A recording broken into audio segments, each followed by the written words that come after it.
Hi, Rick. Thank you. Hi, Elizabeth. Are you the voice of calm? I'm in Tennessee and we are struggling here. Well, maybe. I think so. What are you struggling with?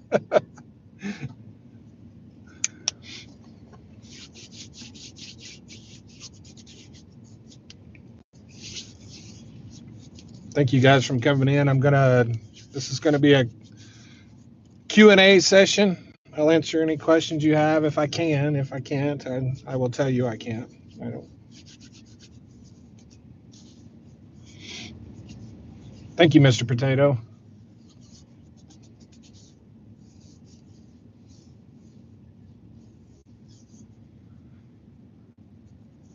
Hi, can you say yo, what's up? It's for a video.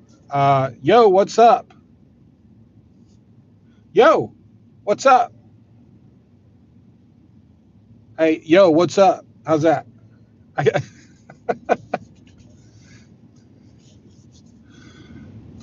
You're welcome. Do you think Canada will consider embargoing oil exports to the United States? I don't think so. I don't think so at all. Because you're talking about um, what are you talking about? I'm doing some quick math in my head. So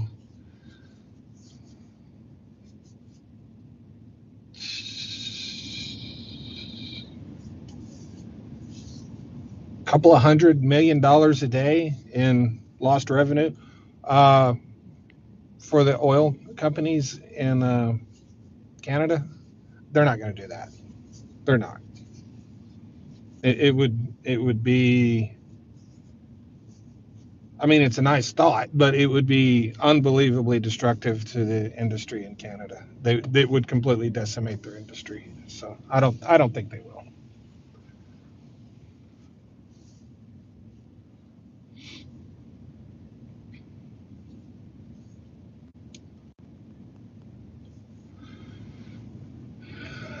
I want to share your videos, but oil and gas expert sounds vague. What is your affiliation with the industry? Well, I'm an industry executive. I am a principal partner in a fully integrated upstream oil and gas company. Um, I'm a producer, so but if that helps. So,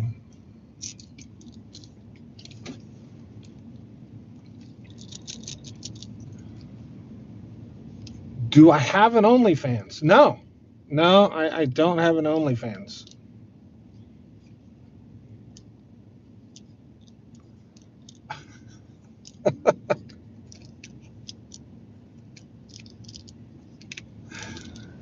Uh,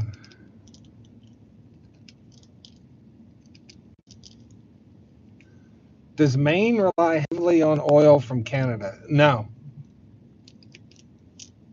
Well, I mean, you could say some of that oil originates in Canada, but no.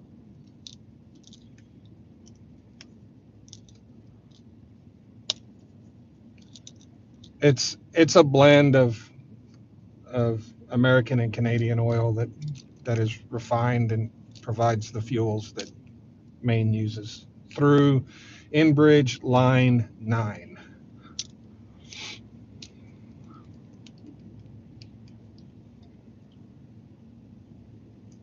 Thank you, DJ. You love my hat? I like my hat too. I just got this yesterday.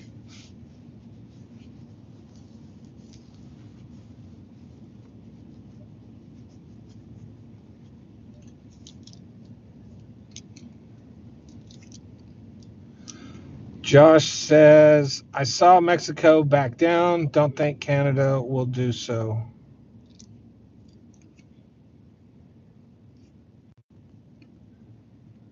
So I read something and I don't know if it's true, I don't know if it's true, so I don't even know if I should say it. But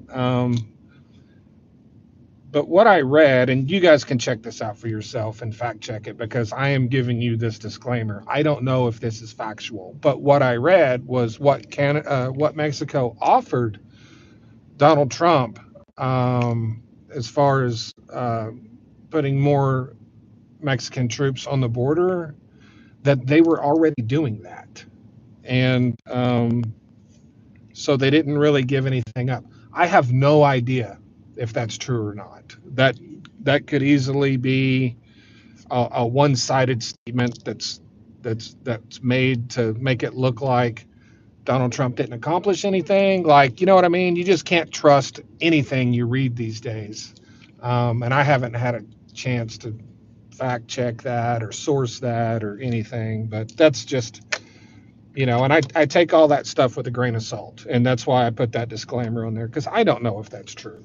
I don't know if that's true or not. And so if I don't know if something is true or not, I'm definitely going to tell you.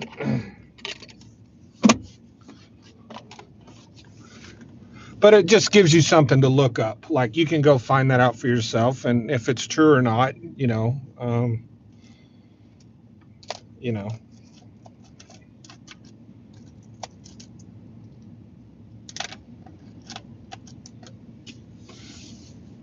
honestly, it doesn't matter to me either way. If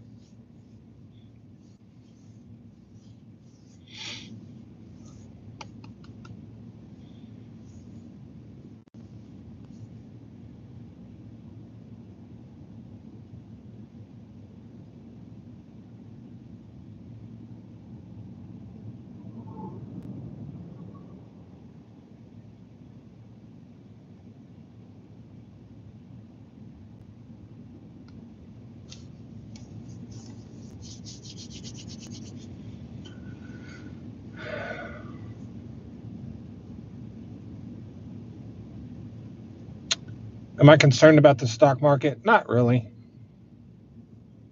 Not really. I mean, it's probably going to be pretty volatile, but I mean, you have to look at the stock market as always look at it as an opportunity. Sometimes there's an opportunity there, and sometimes they're not. And with the things that are going on right now, there could be some opportunities for people.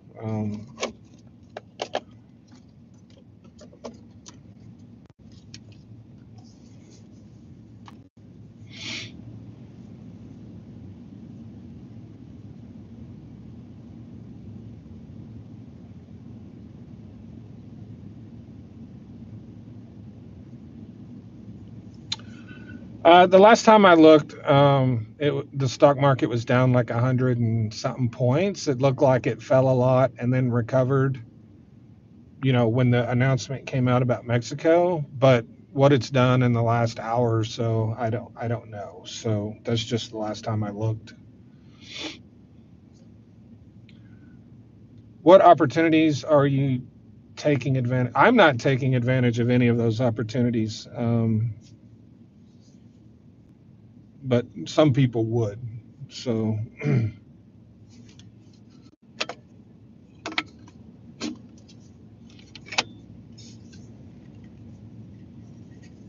I don't like dabble in the stock market, and what that means is I don't frequently buy and sell stocks.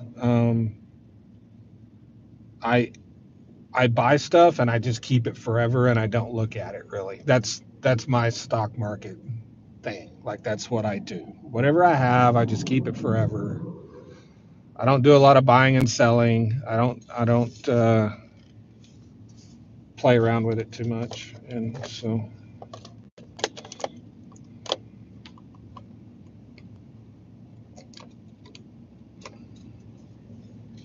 there was about a 45-minute opportunity for bargain hunters this morning. Right? Yeah.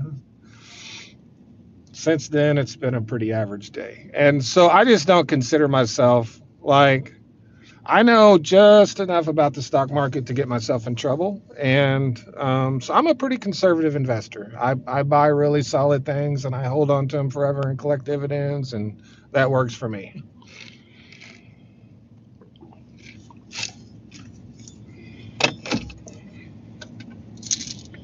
I'm not trying to make a quick buck.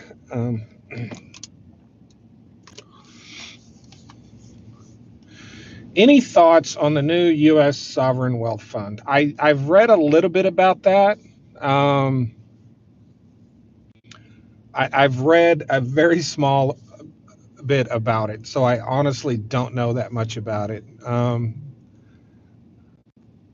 little bit I did read was, I wouldn't say it was concerning, but I just kept asking myself, like, is this something we can do? Because like what I was reading was possibly using it to buy TikTok, and I was like, do we want, the government to own our social media? Like, that doesn't seem like something I would be interested in. That opens the door for so many possibilities of censorship and control and pushing certain types of propaganda. Like, that's not good. That's not a good thing. So I don't know. I'll have to read more about it.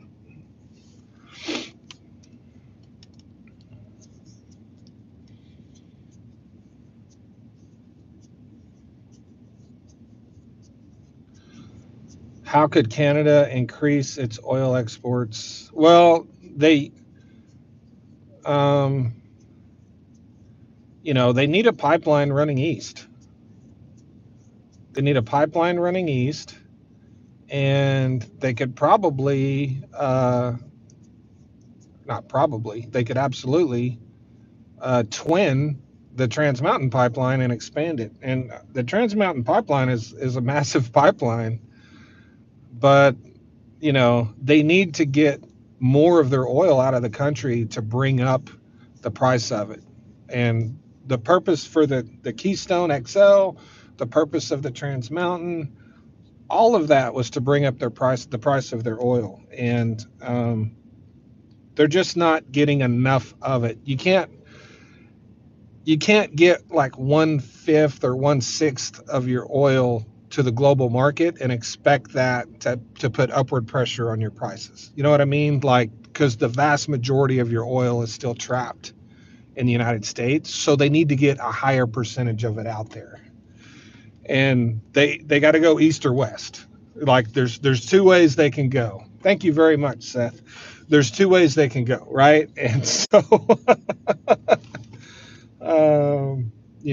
and it by the Enbridge Line 9 thing is a problem for Canada. It's a problem for Canada because there's a ton of oil going uh, east, but it's coming from the United States, but it's originating as Canadian oil. I I think that was a mistake, personally. I think that was a mistake. But there may be environmental concerns there that I'm not considering. But one way or the other, they got to get more oil out of the country. So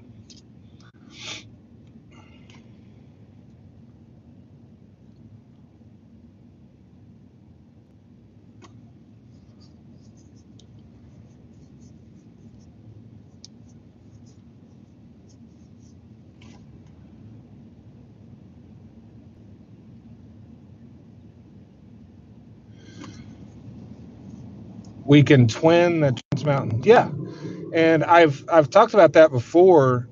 Now that you've built the Trans Mountain, the twin would go much faster and be much cheaper, because of everything they learned building the Trans Mountain. Like, and that's why I bring up twinning the Trans Mountain, because I think they could do it, the twin, much cheaper, and they could get it finished much faster, because they've already overcome all of those challenges building the Trans Mountain, and they've gone through all those challenges and solved those problems and got it done.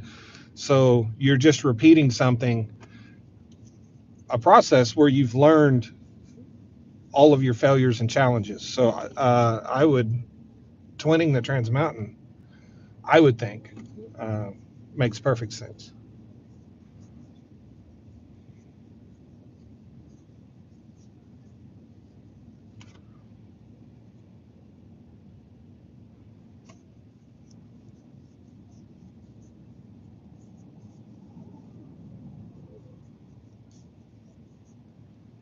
Yes, the Trans Mountain is already twinned, but they could twin the new one with an equal size or even larger pipeline.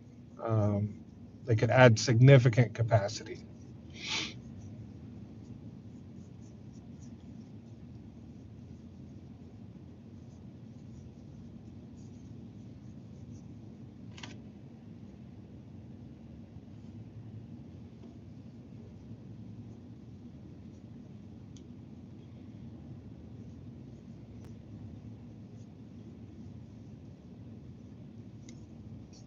Am I on a sex offender list? Uh, Look it up.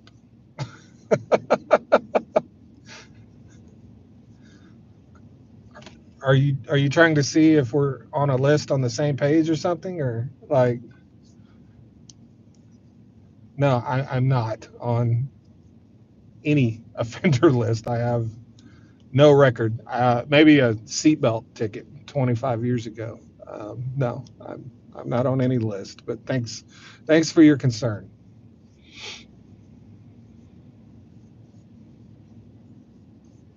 Good afternoon, JoJo.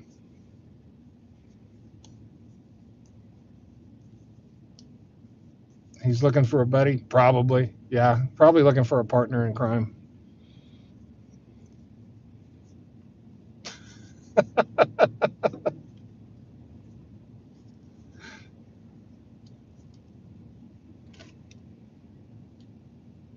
Hang on just a second.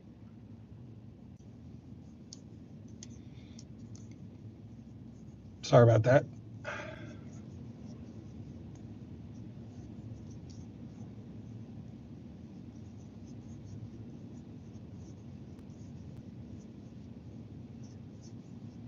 Thank you, Hyatt. Hi, Ed. Is my moderator here? I was looking for my mod. That's where I went.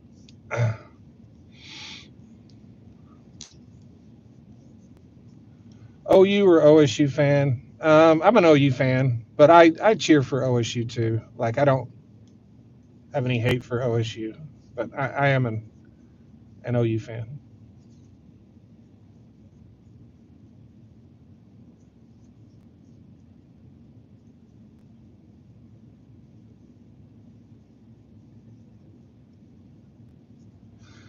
Yeah, Scott. The amount of fertilizer we seem to import from Canada, as well as oil, is really going to have an impact. I do think people realize that. Yeah, I think he meant don't. Farmers are really upset about the fertilizer. Yeah, the fertilizer isn't talked about enough, but that's absolutely a thing. That's a huge thing, and is largely overlooked for sure.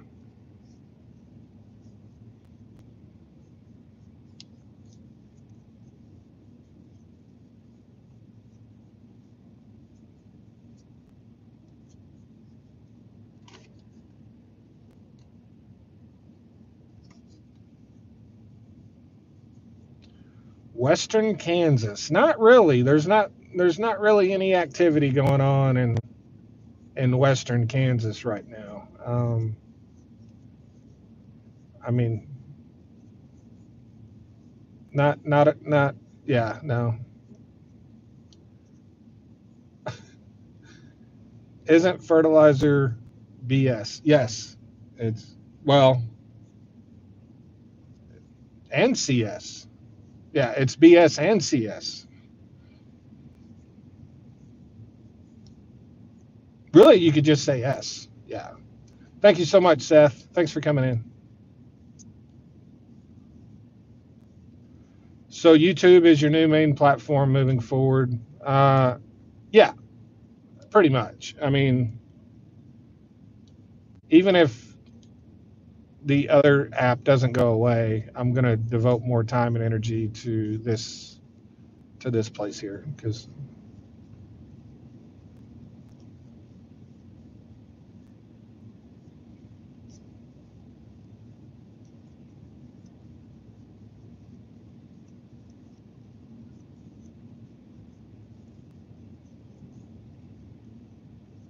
There's a ton of censorship and shit on the other app that I'm just sick of dealing with.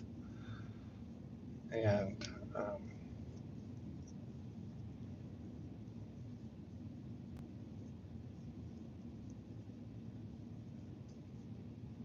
hey, Jill, there's my mod. Do you think that North Dakota oil wells are more expensive than Southern Texas oil wells regarding mineral rights? Um, it depends where you are in the state, and it depends on where your minerals are.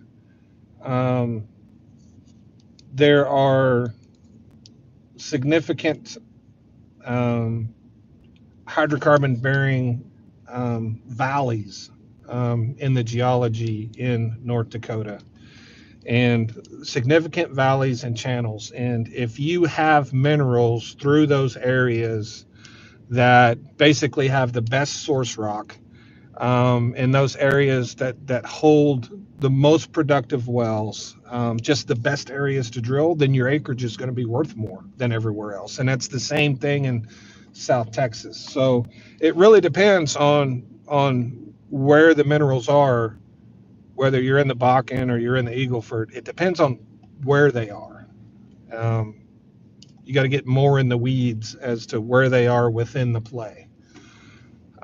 There's areas in my acreage that, you know, we hold 80,000 acres, and some of our acreage is worth 10 times what some of our other acreage is because of um, the production potential of these areas where there's high concentrations of hydrocarbons trapped in valleys and channels in the source rock. So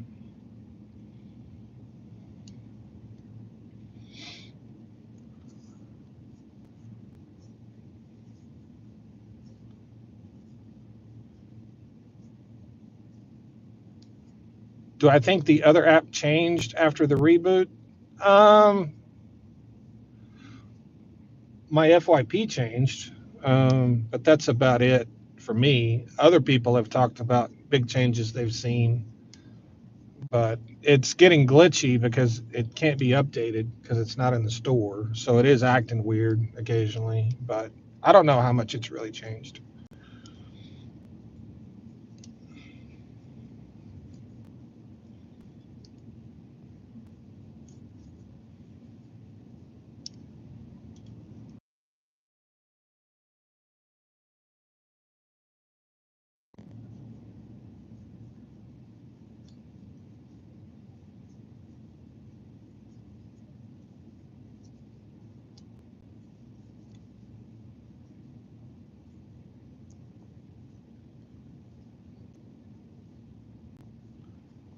Do pigs fly?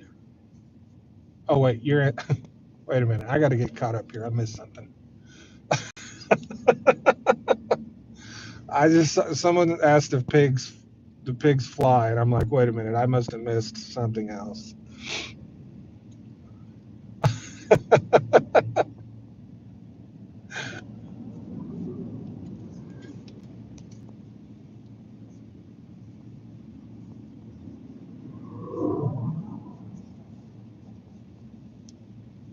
Oh, do I think Donald Trump is a good president? No, I don't. I think he's a dumbass. And to be fair, I think that about a lot of presidents, but I especially think that about Donald Trump.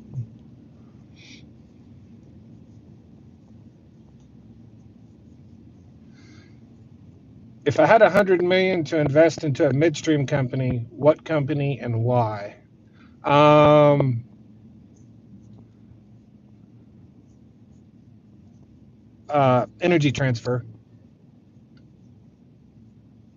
energy transfer, and that is because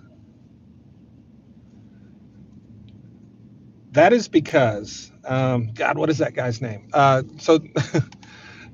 The guy that owns Energy Transfer, this guy started with nothing, and he has built this company into this, like he rolls over his competition. Like, he is unbelievably skilled at what he does, and he is very good at what he does, better than he is the single best midstream guy probably in the world. Like, this guy has a very unique and keen and highly intelligent sense of business, and he's very good. And if I was going to invest money in midstream, um, I would invest my money with that guy, and I would do it um, without a lot of thought, because his name's Kelsey Warren. That's the guy's name, Kelsey Warren, and he's a if you want to make money, that's the kind of guy you want to invest with. Um, I don't agree with a lot of his politics, and I don't. But this is about business, so I would invest my money with Energy Transfer.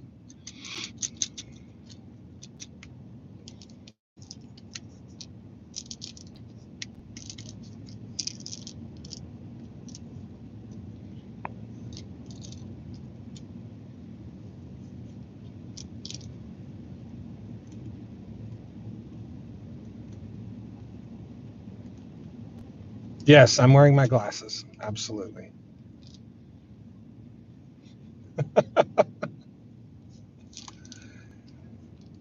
Tariffs go into effect tomorrow. Do you think price will adjust right away? Um, I don't know if it's already kind of started getting baked in yet. And what I'm talking about is the price of WCS. It is down, or I haven't looked today, but it was down.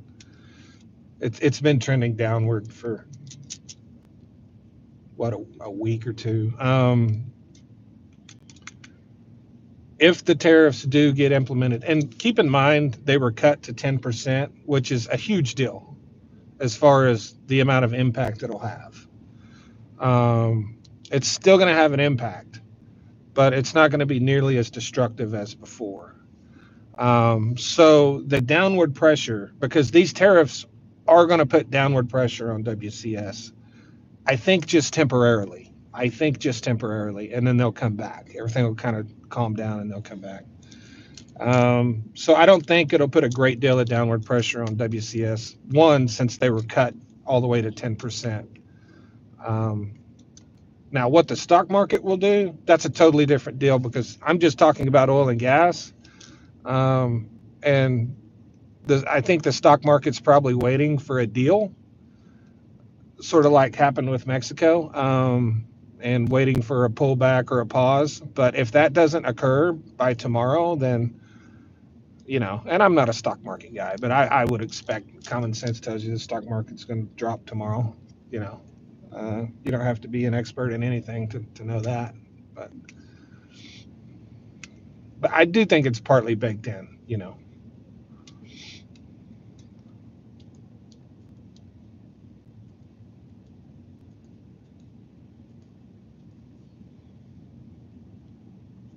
Hello, Heather.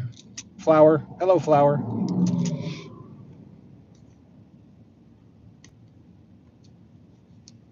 Yeah, and a lot of the stock, you know, the fall in the stock market today is partly, baking in of tomorrow, expectations of tomorrow as well. So we'll just have to see.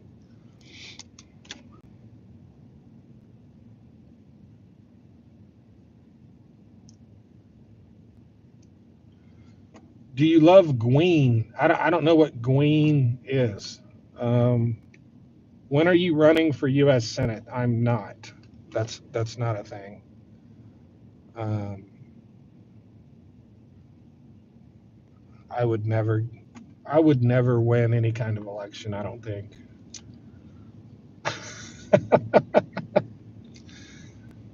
Just checking in to see if gas is back to 99 cents a gallon yet. No, it is not. It is absolutely not back to 99 cents a gallon.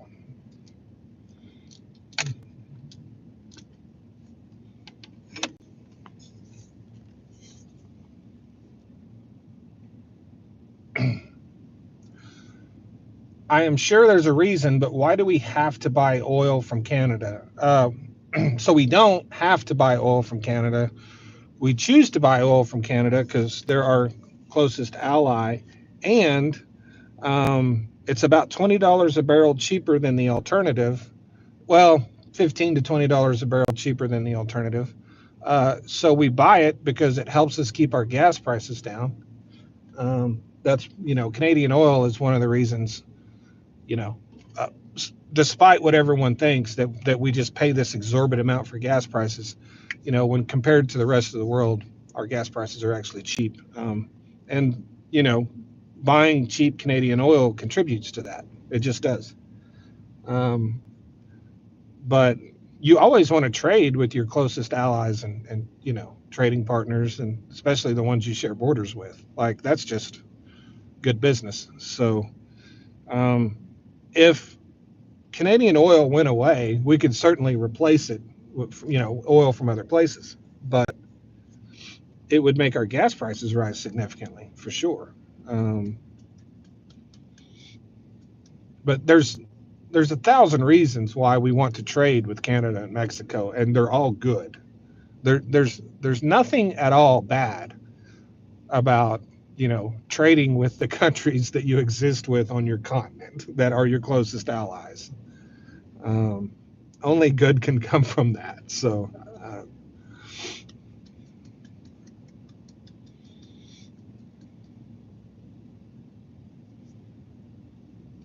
it's becoming affordable to raise chickens. Not at my house. Not at my house. Um, our return on investment on chickens at my house has been zero. We're suffering losses. Yeah.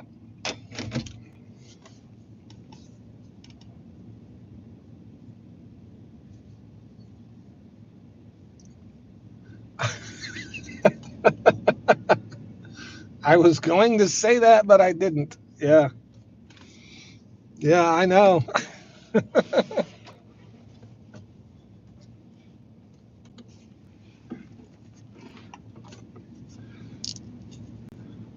Chickens don't do well at my house.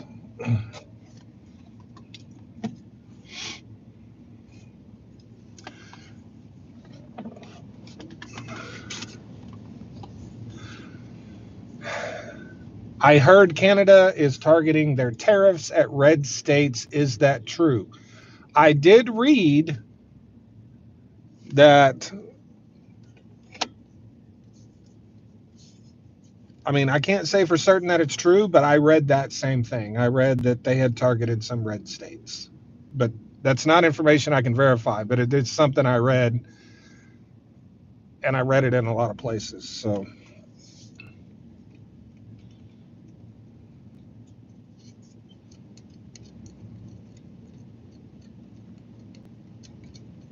one thing people will learn about me is they ask me questions because they don't trust the media and the sources, and they read things and they're like, I don't know about this. um, I'm the same way. So when I read the same things you read, things outside of my industry, I'm very skeptical of it, and it really has to be proven to me before I believe it. And my sense is that a lot of people who kind of think the way I do are the exact same way. I think they have a lot of distrust for what they read.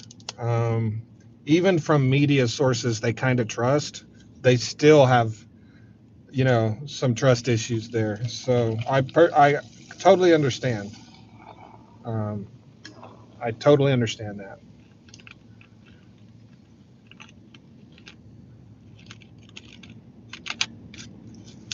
Do you support high speed rail?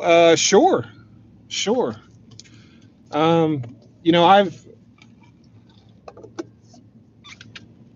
spent quite a bit of time in Europe, and I used high speed rail a lot, and I thought it was great. I thought it was awesome. So yeah, I would support that.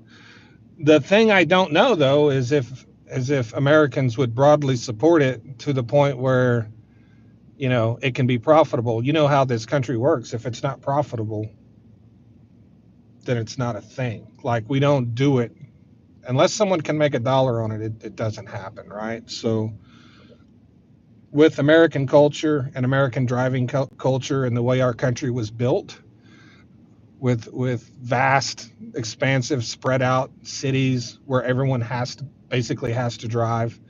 Um, I don't know if Americans would use high speed rail a lot.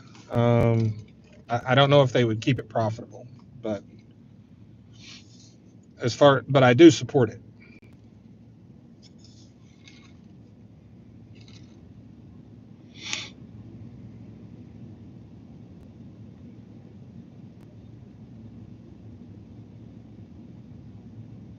So Josh is a railroader, and he says we are built to go heavy and slow and make tons of money. Well, there you go. And that's all.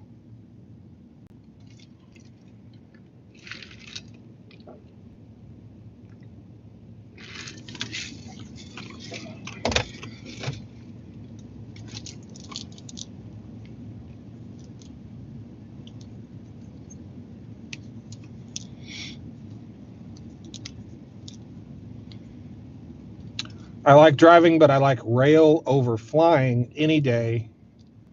You just need the extra time. Yeah, I would agree with that. Um, I would agree with that. I despise flying, and I have to do it. Um, there's a lot of places where if I could take a train to get to where I need to go, I would. I would take the extra time. Um,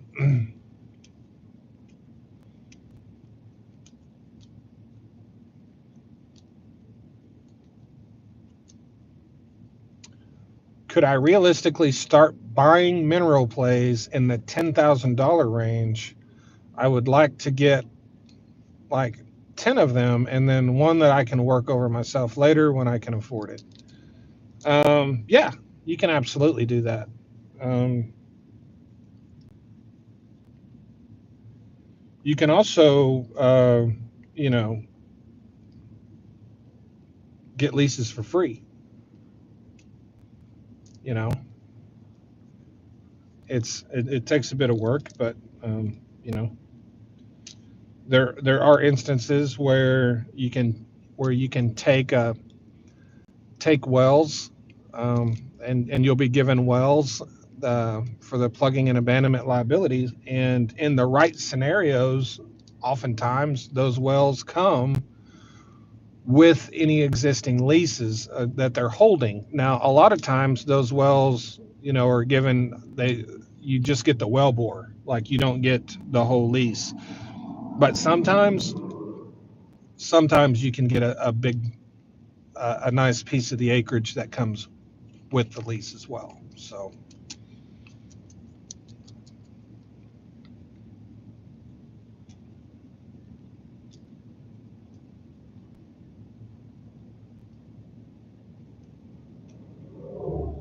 oil and gas rights are also mineral rights too, right? Do you think of doing some kind of mining or outsourcing that work to your land? We do. So, um, so what we did with our oil company is we stood up our own service company. And so what that means is we work on all of our own wells. We don't outsource anything. We do everything in house, everything. So we do all of the work on our own wells. And what we did was we actually started the service company first, because that was the business plan from the beginning. So what we did was during COVID, when oil had completely tanked, there was just a fire sale on oil field equipment like crazy, and you could just buy in anything oil field equipment related. You could buy it really cheap, and we went shopping and we bought enough equipment to start an entire company, and then we started the oil company, and we used that service company to build our oil company. So that's how we operate. And there's a lot of or several large oil companies today that actually started that way. Back in the old days when they started, that's how they started, and that's how we're starting ours.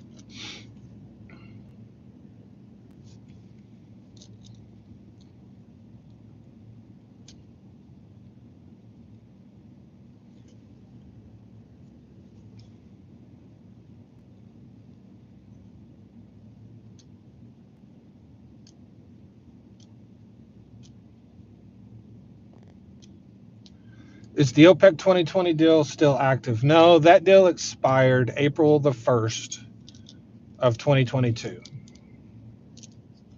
But once that deal expired, OPEC never fully restored production. And um,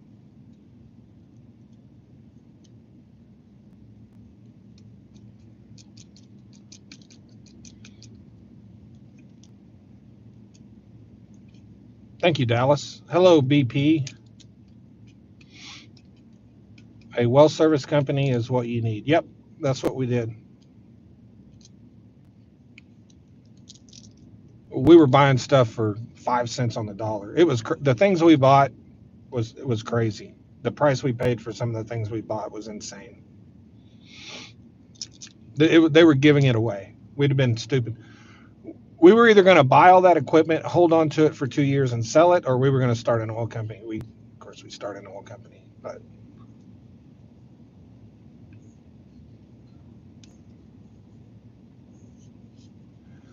is fracking really worth the effort?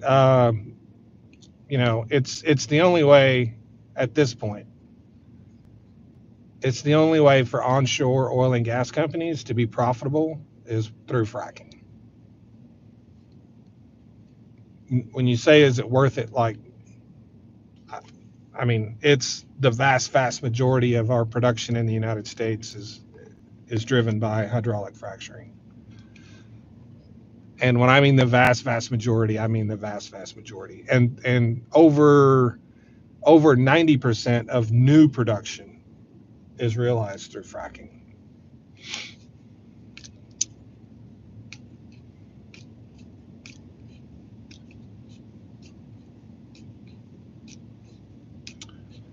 Did I get a cheap espresso machine? No, I didn't get one of those.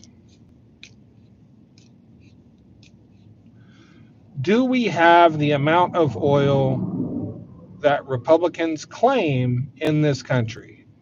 Now here's the deal. This is tricky, right? Oil is categorized in different ways. So we do have a lot of oil in the United States. And you constantly hear Donald Trump say we have more liquid gold under our feet than anybody.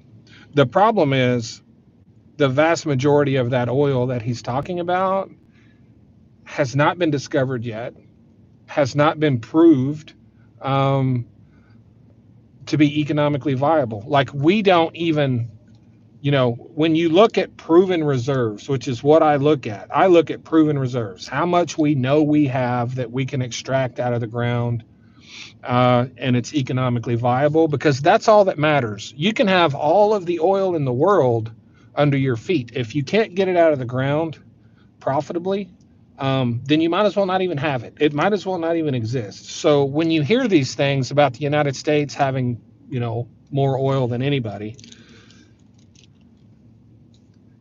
you can argue that that's true, but I can argue that it doesn't matter, because when you look at how much oil we can actually get out of the ground, we rank like 8th in the world or 9th in the world, depending on the day of the week. But it's what you can get out of the ground that matters.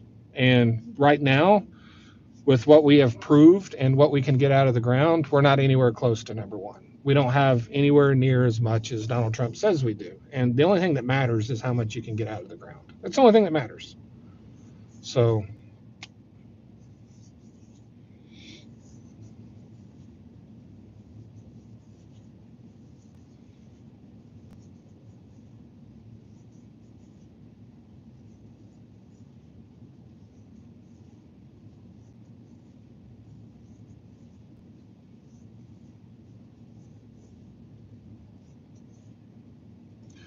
if we start having to rely on our own oil more, do we have the refining capacity to handle the demand? We do.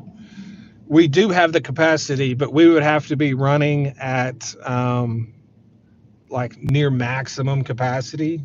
Like we would have to, and so, but the thing is, um, oil demand is going to continue to rise globally.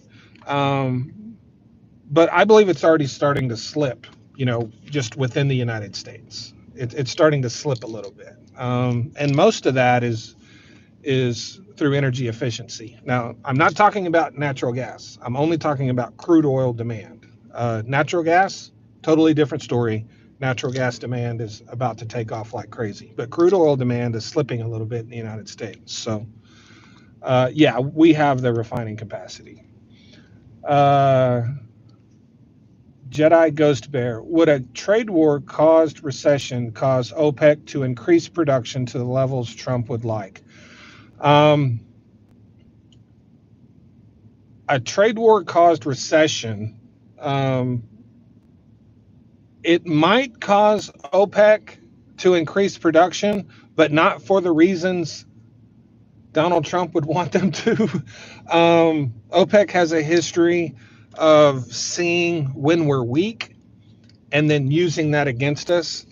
And so if we got into an economic situation where prices were falling drastically anyway, um, they might put their foot on the gas and completely flood the market and try to wipe us out again. If that's what you're asking, yes, they could absolutely do that, because if oil prices are falling anyway and they're going to lose money anyway, why not go ahead and take the time to take out as much as your competition as possible? So in that particular scenario, what you're talking about, to me, that would present OPEC with the highest probability of actually doing that. To me, I don't think they will do that again, but if they do, it will be because of that. So great question, and thank you for the um, super chat or whatever that's called.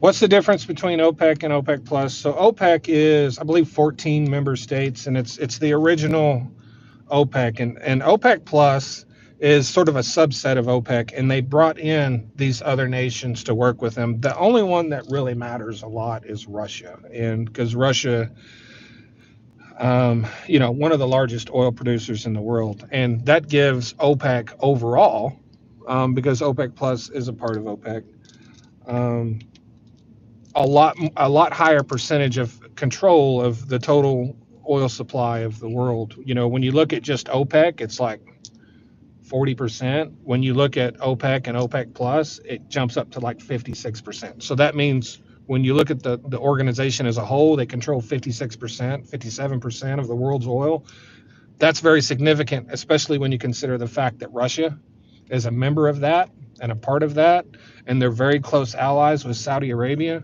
So, you have the three top oil producing nations in the world, the United States, Saudi Arabia, and Russia, and two of them are very close allies and are joined together in a cartel, basically to work against us, right? Like, and a lot of people don't understand sort of the danger that exists with Russia having that type of relationship with MBS, with Saudi Arabia, and being a member of OPEC Plus. So it's a very significant thing. And I think it was a huge driver in the OPEC 2020 deal. Um, I think Vladimir Putin was a lot of the brainchild behind that deal.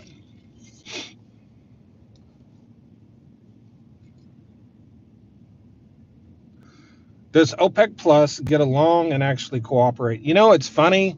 Um, OPEC Plus is actually better at cooperating and meeting their quotas than the nations within OPEC. Saudi Arabia has a very difficult time keeping the other OPEC nations to their quotas. And so for those of you that don't understand it, basically you have all these countries and they work together as a cartel, and but each country is given a quota, and it basically it's like you're allowed to produce this much oil, right? And they all work together supposedly to keep oil prices stable around the world. OPEC, Saudi Arabia, sort of the leader of OPEC, they have a very hard time preventing other OPEC nations from overproducing. They're always tempted to produce more, especially when prices are good, to make more money. And from what I've seen and studied and experienced with OPEC and OPEC Plus is actually probably more cooperative than the OPEC nations themselves. Um, and a lot of people will say, well, Saudi Arabia and Russia got into an oil price war in 2020. No, they didn't. They didn't. They did not get into an oil price war. They they both increased production, but that wasn't an oil price war between them two. That was them two coming after us, and we all looked at them two and were like, "Hey, those two are in an oil price war." No, that's not what was happening. They were working together to try to cause as much harm as they could to the United States and to our energy infrastructure and our energy industry. They were working together. They were not at war.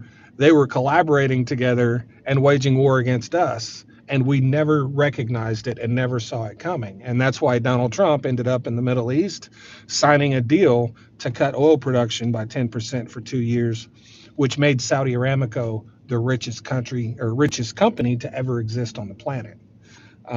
So, yeah, a lot of people missed that. And I was screaming from as loud as I could what was happening, and people weren't listening. But they weren't in a price war, not with each other. They were in a price war with us.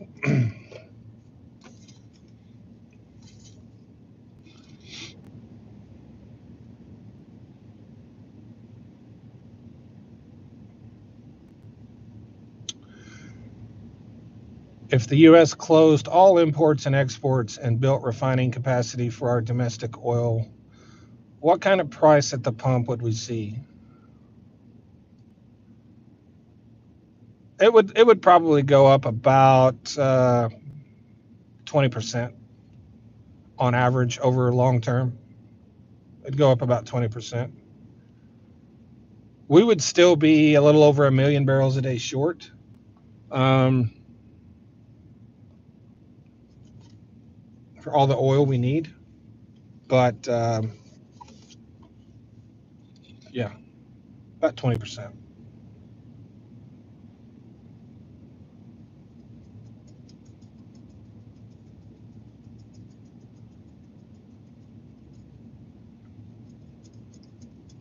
How is generative AI going to affect your industry? It's affecting it a lot. We actually have a technology company where we've developed some products for the industry that works with artificial intelligence, and it's really cool stuff. At least what we're using it for. It's going to have a huge impact on the industry. It absolutely is, and it's going to be positive. It's going to have a it may not it's not going to be great for workers, I can tell you that, because it will be implemented to reduce labor force and maximize profits. I mean, that's just the harsh reality of it. So it's not going to be great for some oil field workers, that's for sure.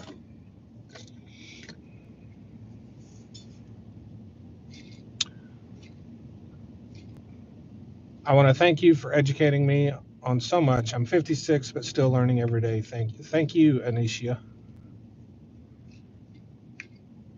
I'm 50 and I or 51. I learn something every day, especially being friends with Jill. I learn something every day.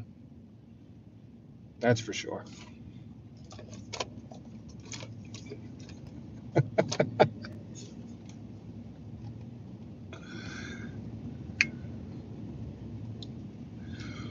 Where is a logical place to build new refineries in the United States? The best place in the United States to build a new refinery is in Cushing, Oklahoma. Just it just is. And Southern Rock Energy Partners is trying to build one and having a hard time finding ground. But Cushing, Oklahoma would is easily the best place in the United States to build a new refinery. It's not even close. It is the pipeline crossroads of the world is Cushing, Oklahoma. It's the fact that they don't have a refinery there just blows my mind.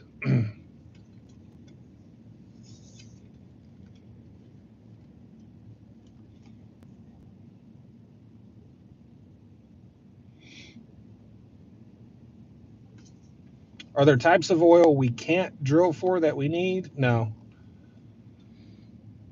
No, we can drill for anything and everything.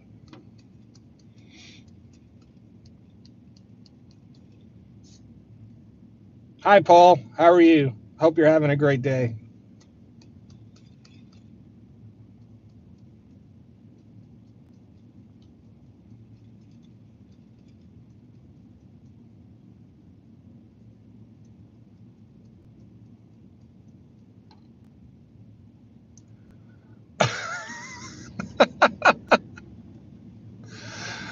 I'm 63. When I was young, I couldn't understand why old people were dumb. Now that I'm old, I understand why I'm so dumb.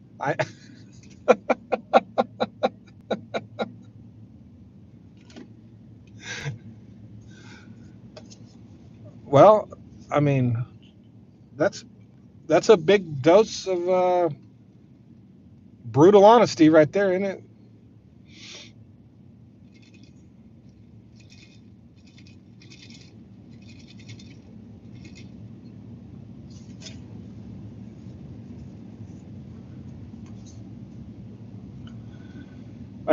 Talk about the major drivers for natural gas. The major drivers for natural gas are our reduction in the use of coal to generate electricity. That's large. That's been going on for over 20 years.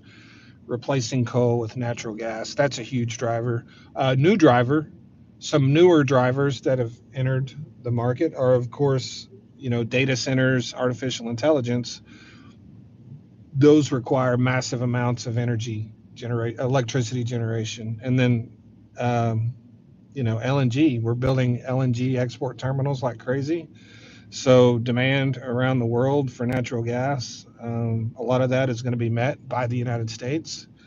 Um, so natural gas is set to be, um, at some point, here, and I don't want to put a number on on how long it's going to be, but there's going to be a point in the near future, and when I talk near future, I'm talking 5 to 10 years, where natural gas is going to be the dominant energy source in the United States. It's going to pass oil, and it's going to be the dominant energy source in the United States.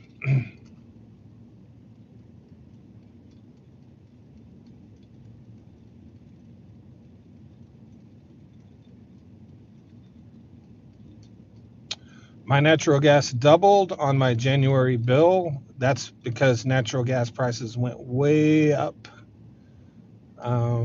this winter.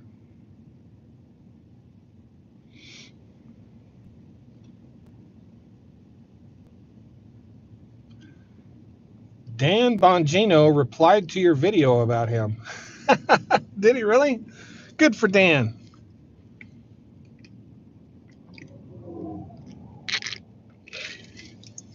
He probably shouldn't have done that, because if he did actually do that, him replying is only arming me with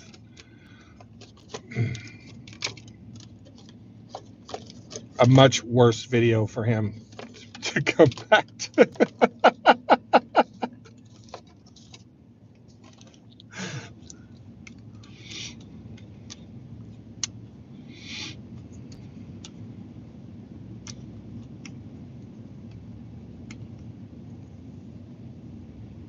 Did you own another that guy? No, he's talking about Dan Bongino,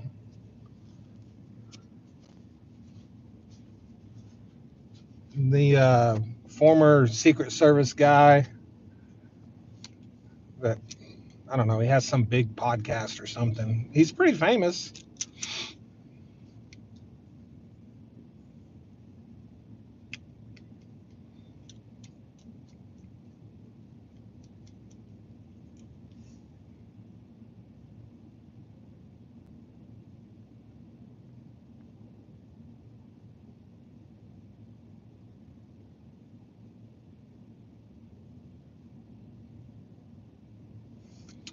I'm in Western Washington. My closest refinery is Anacortes. I'm pretty sure most of it comes from the Trans Mountain. How bad is it going to get for me at the pump? I don't think it's not going to be that bad. Yeah, it's not. It's really not. I think you'll be surprised at how bad it's not. Like, you know, you see a little uptick in price, but it's not going to be significant.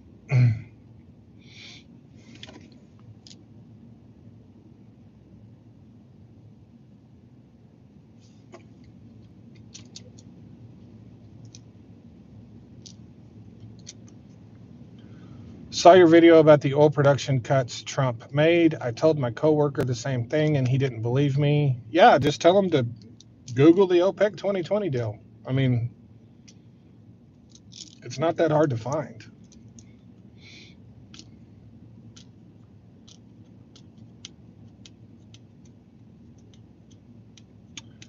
Do you feel like our current oil prices are profitable enough to keep oil companies happy and not hurt the consumer too much? So here's the thing with oil prices and profits and all of that. As fields in the US that we drill in, as those, and this is the reason I made the video about the Permian showing, early signs of decline. As these big oil fields that we produce oil from in the United States, once they begin to decline, and pretty on average, every well that is drilled in these fields produces less and less and less oil. As that begins to happen, the break-even prices start to increase, and they increase, and they will and it will get to like a terminal decline point where the break-even prices will essentially just increase every year. And that's a problem. That's a problem because um, companies don't drill if they can't make money. So the thing I talked about with the Permian, that's not a near term problem. It's just very early signs of the future.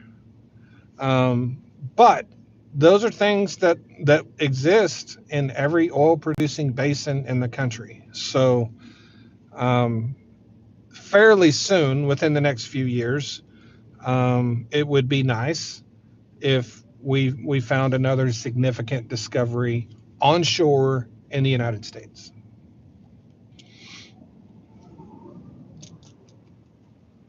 Do you think 10% tariffs on oil is going to make a big difference? I don't. I mean, it'll make a little bit. I mean, it won't be that much. I mean, you could be talking, I don't know, maybe 10 or 15 cents a gallon. Like you won't know it's from the tariffs or if it's from seasonal demand, or like I don't know that you'll actually see it happening. It's not going to be the 50 cents a gallon that it was under like 25% tariffs.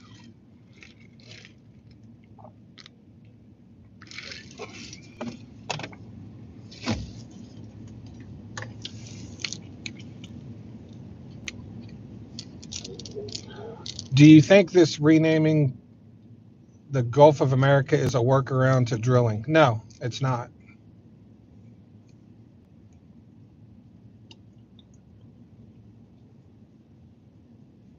No, renaming the Gulf has nothing to do with drilling in the Gulf. And first of all, everywhere we drill in the Gulf wasn't banned.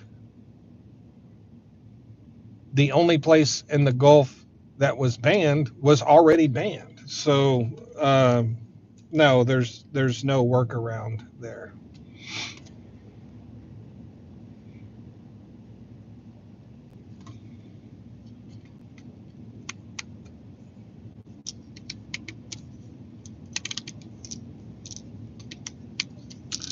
Just as I thought, you are ignoring my criticism or scared of answering a fair question. I didn't see your criticism or your fair question, but if you think I'm scared of answering a question, you obviously don't know me that well.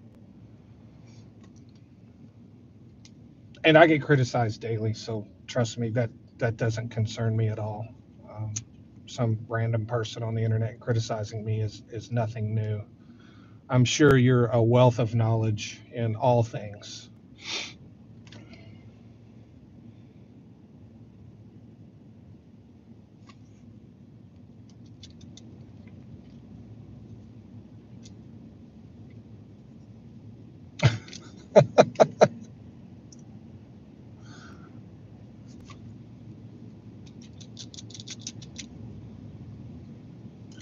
Is there still a dead zone on our side of the Gulf?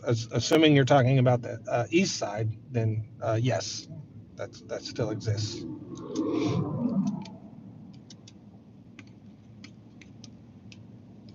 And another thing people don't realize is anywhere that was banned where leases already exist, drilling will continue. You know, they banned offshore drilling. They always call it a drilling ban. It's really a lease ban. They ban the sale of new leases. I believe it was 1980. I think it was 1980. It was either 1984 or 1986 when they banned offshore drilling in California. They're still drilling there. They're still drilling there because it's a ban on new leases, and the companies that exist there still hold the leases and can still drill. So um, they're still drilling in an area that was banned like 40 years ago. So I mean,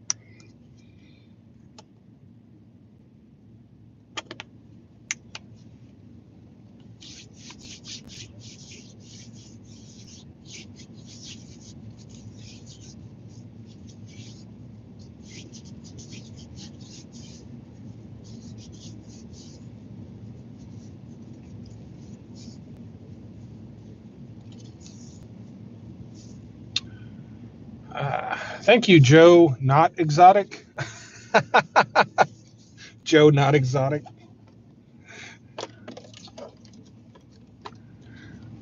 I have a feeling Joe, not exotic, is much better than Joe exotic. Thank you so much, Brent Davidson. Thanks for all the info you post. I'm in the solar industry and I've really enjoyed learning more about the oil and gas industry. People across the spectrum need to be more open to good information. Thank you very much. And also, if you have a question to ask, I will absolutely be glad to.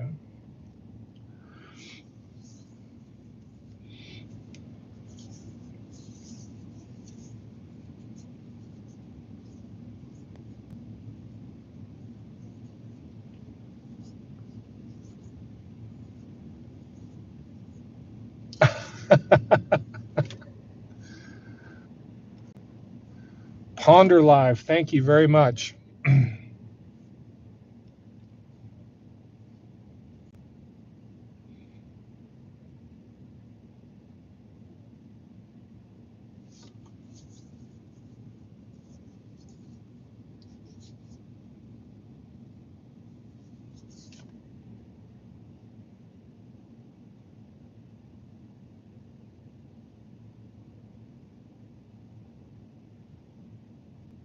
And, you know, look, for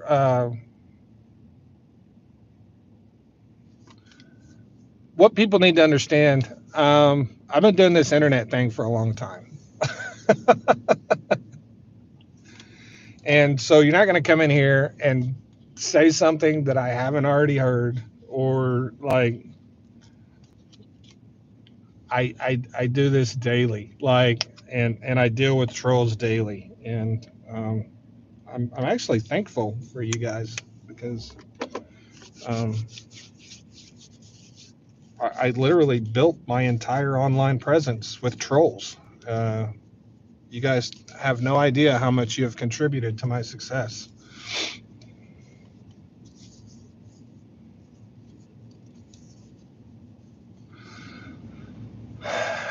I see some so-called legendary investors saying oil is dirt cheap and are calling for $200 to $300 oil. Are they just talking, or is there something to it? They're just talking. They're just talking. Yeah, I haven't even heard that or read that anywhere, but that is something that pops up occasionally. Anytime you see that, pops up a couple of times a year, they're always just talking. Someone trying to get some attention.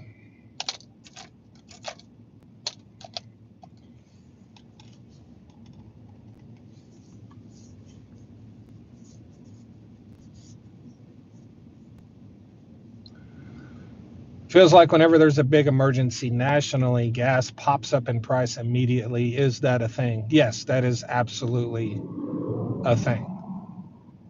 That is absolutely a thing.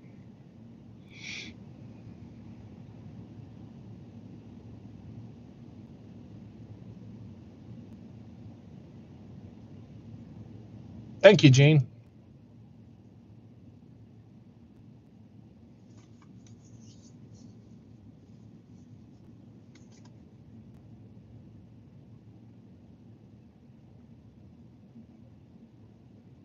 Yes, I am on TikTok.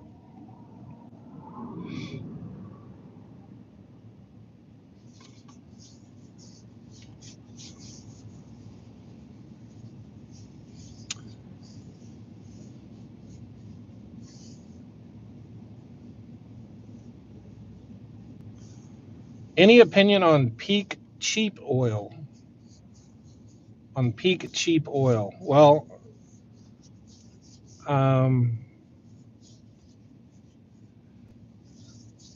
depends on what you call cheap oil. um, there's nothing happening now or in the near future that's going to dramatically change you know the global energy sector to the point where oil becomes unbelievably expensive or unbelievably cheap.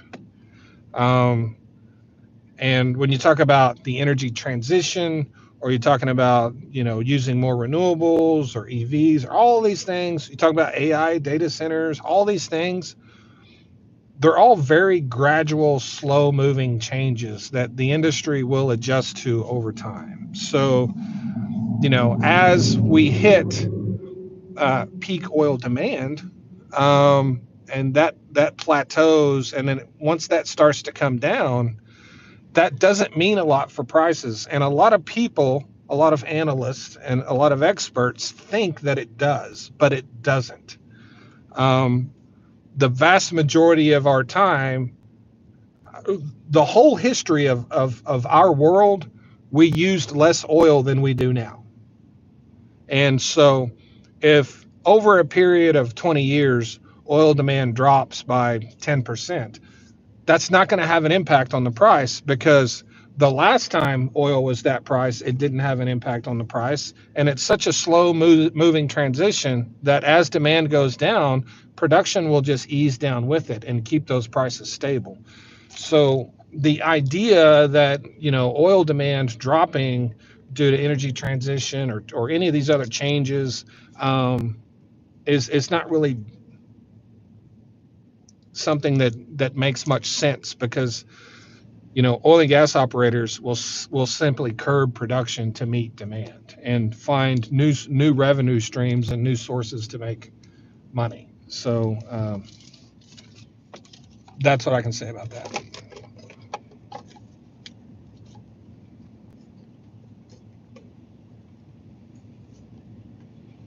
Man, looks like Jill's deleting a lot of messages.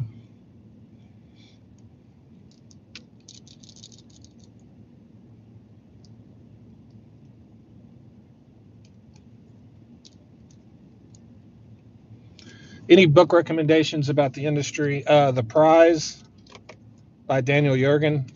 It's on Audible. If you prefer an audiobook, um, that's how I listen to it. Um, that's one book I would recommend for sure.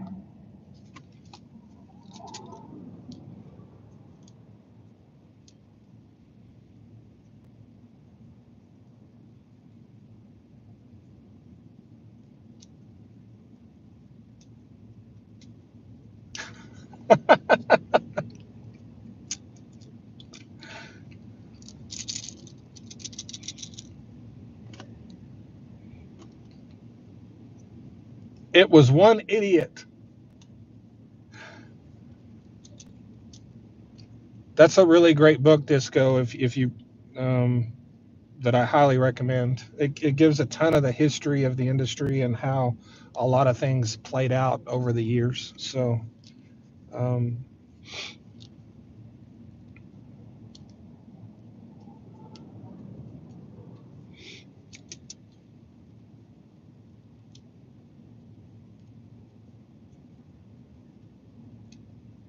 hello, nerd.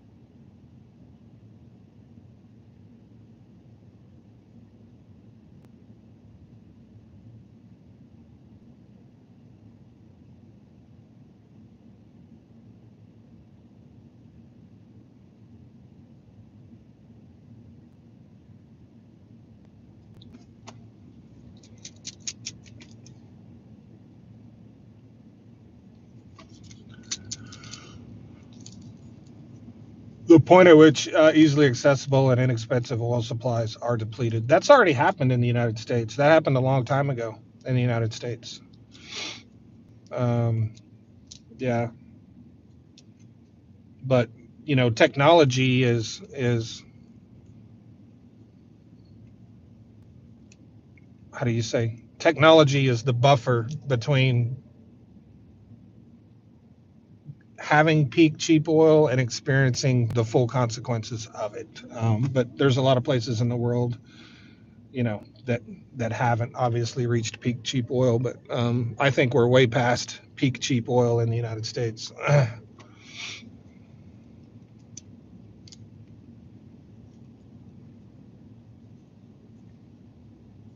I am out of gum today.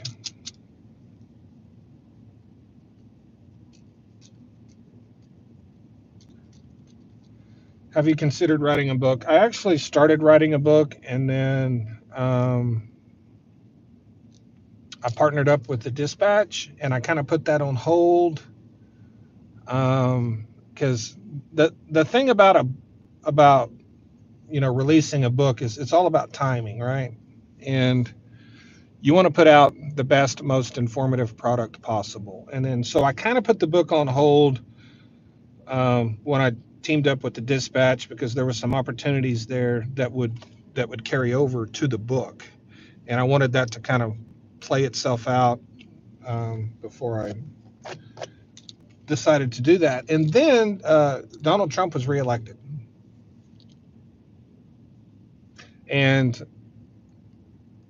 it makes no sense to me to end my book at the beginning of a Trump administration, which is going to have such a huge impact on all of the things the book is talking about.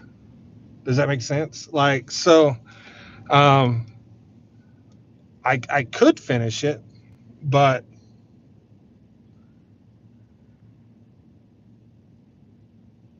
I to me, I feel like the decision is to let this new administration play out, at least for a year or two and see what happens before I continue with the book.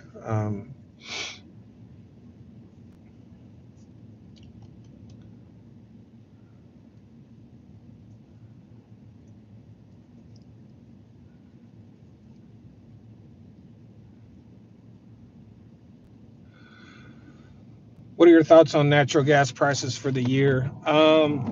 Well, it is, as you know, largely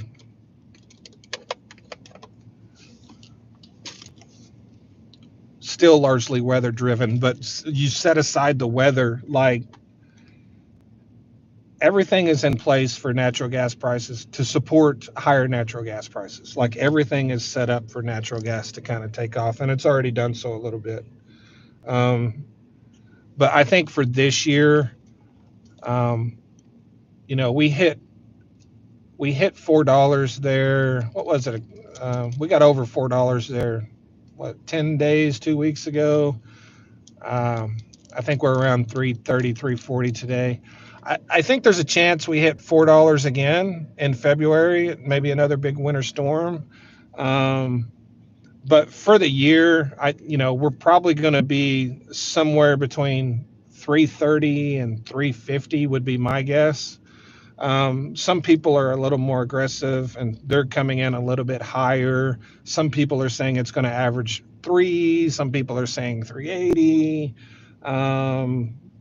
I think right about where it is right now will end up being the average over the year. And there will be some times where it's higher and there'll be some times where it's lower.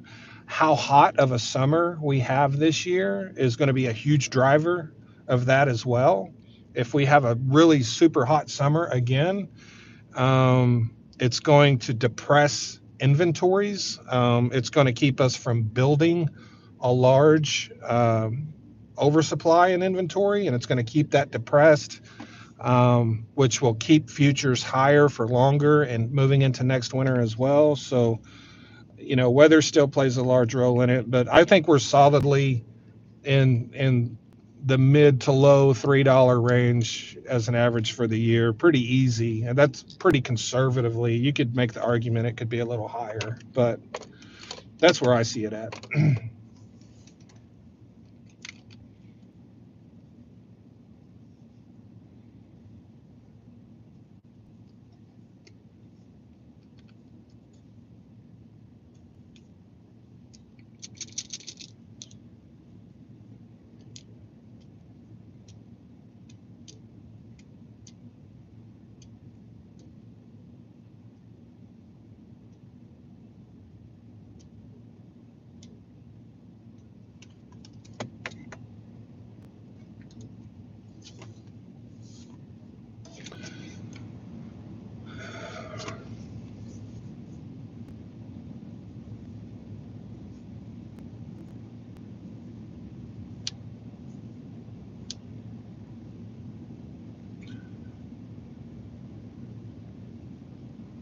Is there a website you recommend to give prices for gas and oil?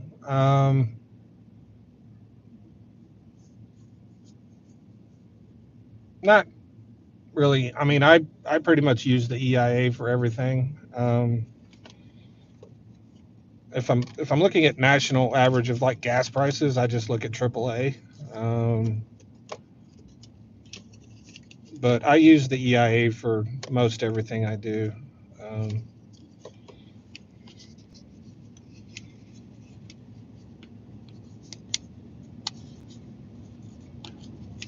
the EIA is the Energy Information Association.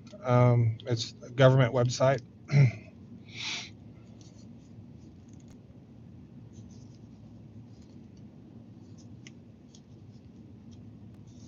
So if you want to find something, just type in what you want to find, and then at the end put EIA, and it'll take you to the page on the EIA website you're looking for, because the EIA website is massive, expansive website that's can be somewhat difficult to navigate at times because there's just so much information there. But Anyway, I'm almost an hour and a half in, so I think I'm going to shut it down. I got some stuff to do this afternoon. I really appreciate everyone coming into the live. Jill, thank you for coming in and helping me out with moderation as always. Um, I will be back soon doing another live. Try to do a couple more this week. Once again, thank you all so much for coming in. Have a great day.